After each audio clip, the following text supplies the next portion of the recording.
Hola muchachos, ¿qué tal? Buenos días. Aquí tienen el horario para hoy, miércoles el 2 de abril.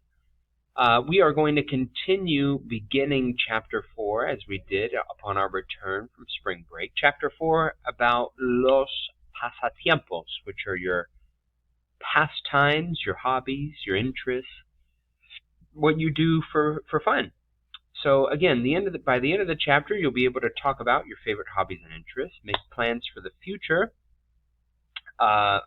with regard to your vacation, summer vacation, and then talk about your favorite media, TV, movies, etc. So last class, we began to take a look at the vocabulary in this chapter, most of it pertaining to sports, but not all of it. A lot of outdoor activities, things to do outside, media consumption, and the like. I gave you a handout, a packet that included all this vocabulary, organized in alphabetical order. And so what I'd like to do today is begin practicing it. We're going to begin with activity 3, and all of this will be due next class. This is an in-class activity that we're going to do today. We're going to do activity 3, 4, 5, and 6. 3, 4, 5, and 6, and I'm going to walk you through each section now. So for activity 3, some classes we had time to do this in class last class. So you should already have that started, or excuse me, we started at activity 4, my apologies.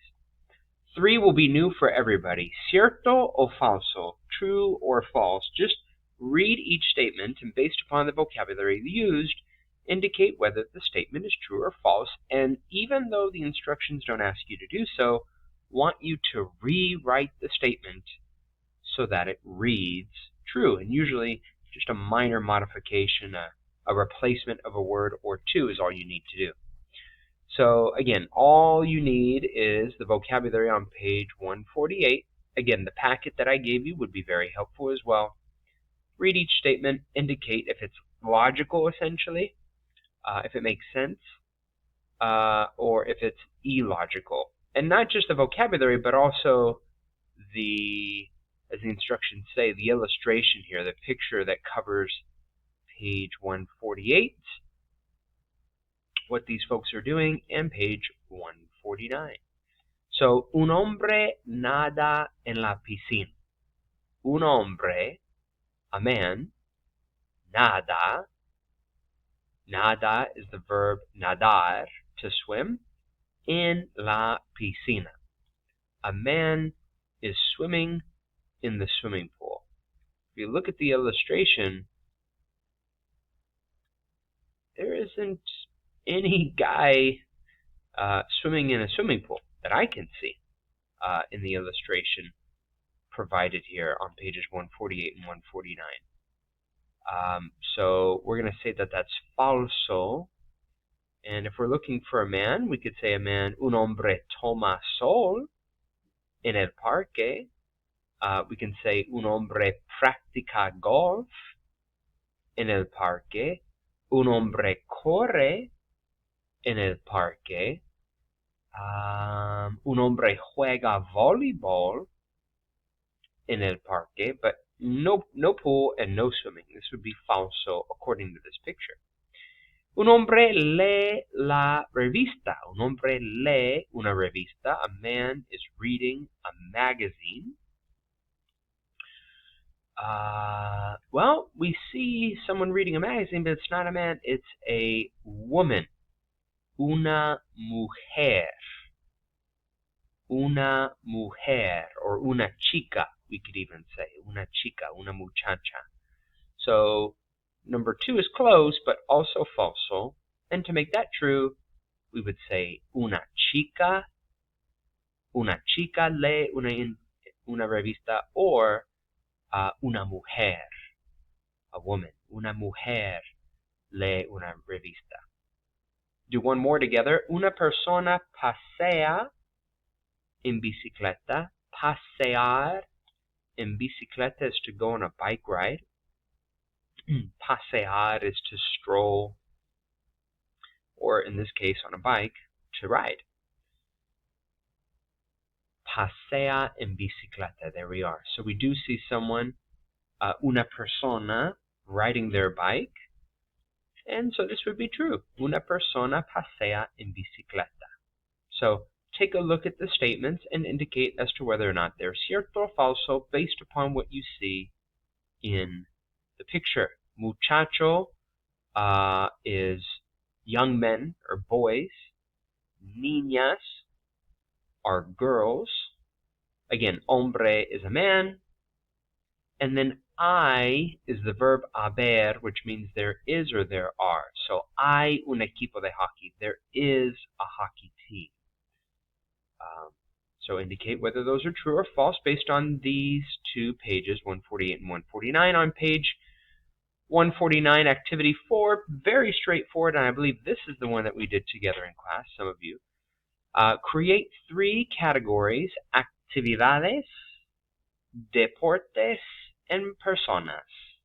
And for each of these categories, activities, sports, and people, choose 5 vocabulary terms that pertain to each. Yeah, 5 activities, preferably non-athletic activities, because you have the other category, sports, here.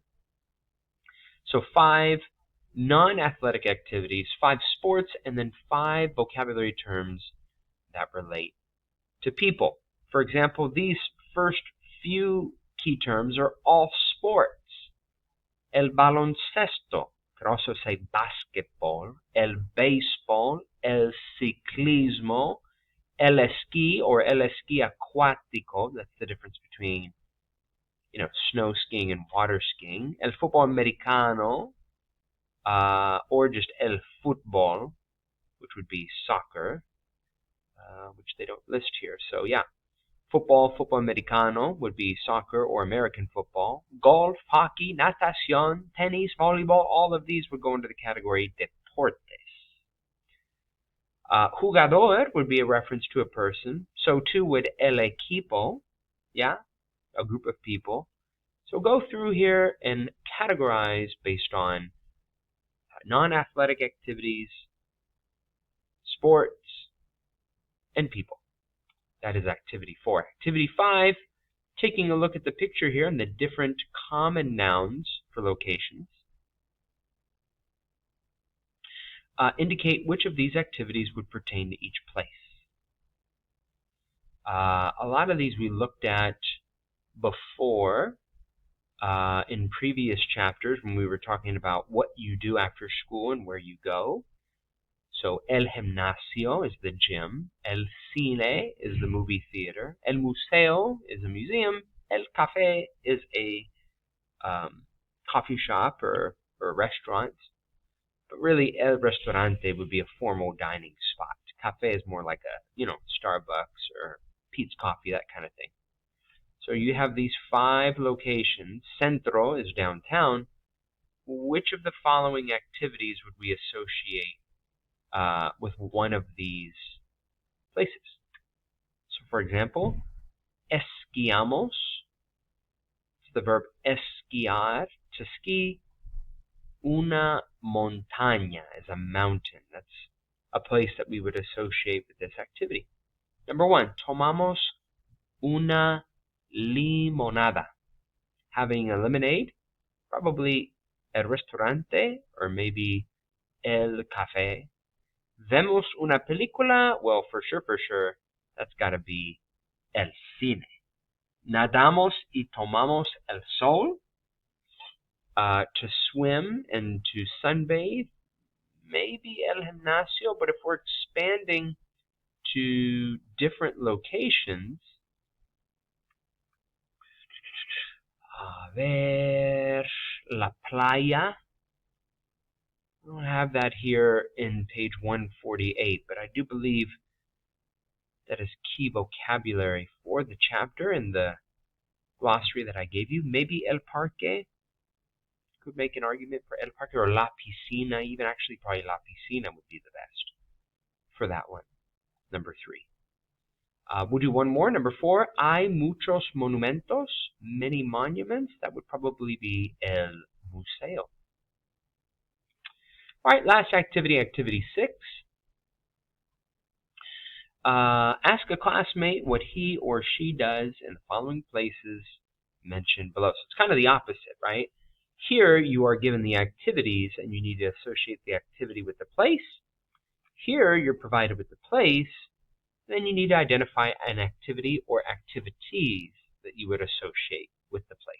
And you produce those using the glossary, the word bank here, and these are all verbs, right? So you got to conjugate these verbs in the yo form, as you can see in the example.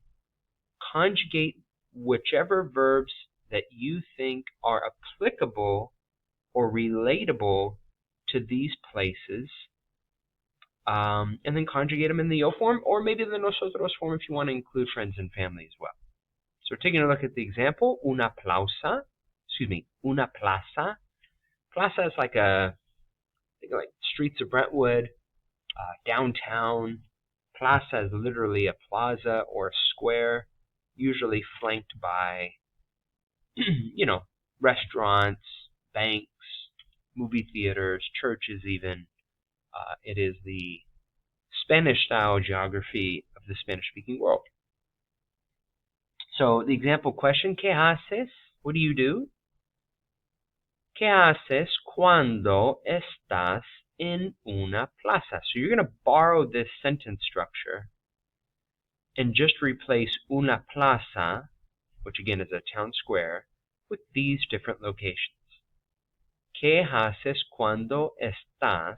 What do you do when you are at a plaza, a library, stadium, a restaurant, a swimming pool, etc.? So, for example, ¿qué haces cuando estás en una plaza? Yo camino por la plaza y miro a las personas. So, not just conjugate the verb. You could and not add anything after, but sometimes you may want to add what we call a direct object.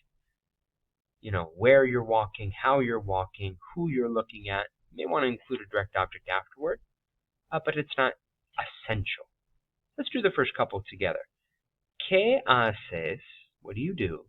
Cuando estás en una biblioteca. What do you do when you're at the library? Yo leo. And again, you may want to include a direct object. What do you read? Yo leo libros. Yo leo un libro. Y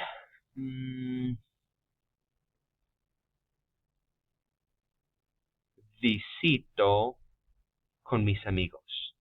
Hang out with friends or visit friends. Try to see if you can pick two verbs that you would associate with each place.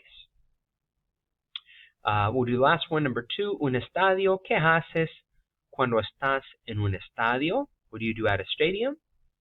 Yo miro un partido, watch a game, and you could specify the type of game. Yo miro un partido de fútbol americano y visito con amigos, and hang out with friends.